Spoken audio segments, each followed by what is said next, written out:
सरकारी टायपिंग प्रमाणपत्र. नुसतं नाव ऐकूनच कसं वजनदार वाटतं नाही का? आज आपण याच प्रमाणपत्राच्या आत डोकावून पाहणार आहोत.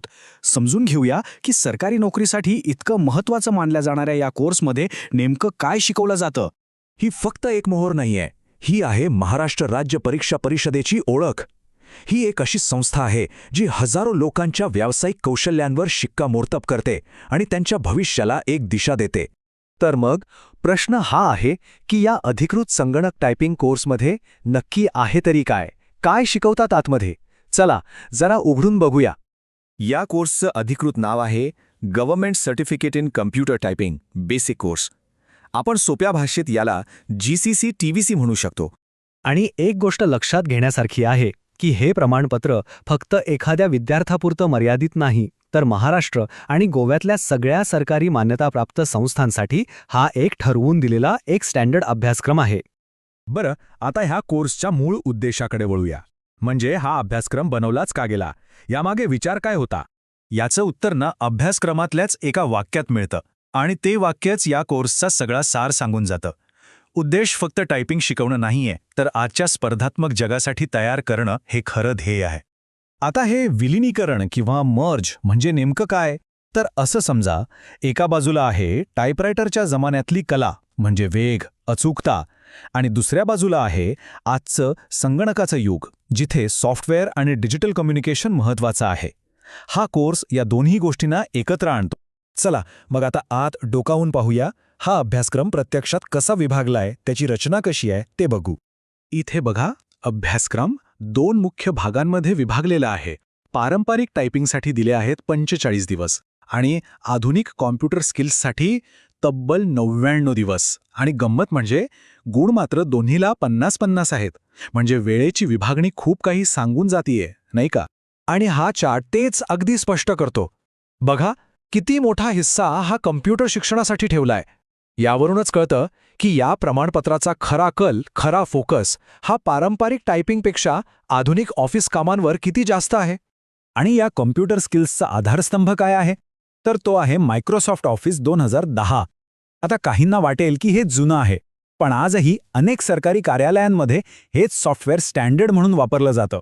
म्हणूनच वर्ड, एक्सेल आणि पॉवरपॉइंटमध्ये मास्टरी मिळवण्यावर इतका जोर दिला जातो. चला आता टायपिंगच्या भागाकडे येऊया. म्हणजे अगदी मुळापासून सुरुवात कशी होते, शिकवतात तरी कसं?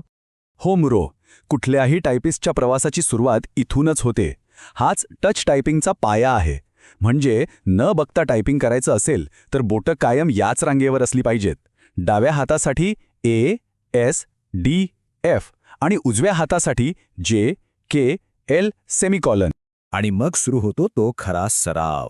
ASDF, LKJ, ASDF, LKJ. हेच पुन्हा पुन्हा हजारो वेळा टाईप करायचं. हे कशासाठी? तर मसल मेमरीसाठी.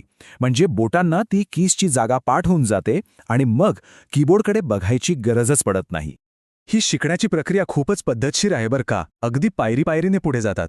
आधी फक्त होम रोजची अक्षरं, मग ॲस्क आणि लॅट सारखे छोटे शब्द, त्यानंतर द क्विक ब्राऊन फॉक्स सारखं वाक्य ज्यात सगळी अक्षरं येतात, आणि शेवटी पूर्ण परिच्छेद. हळूहळू आत्मविश्वास वाढवत नेतात.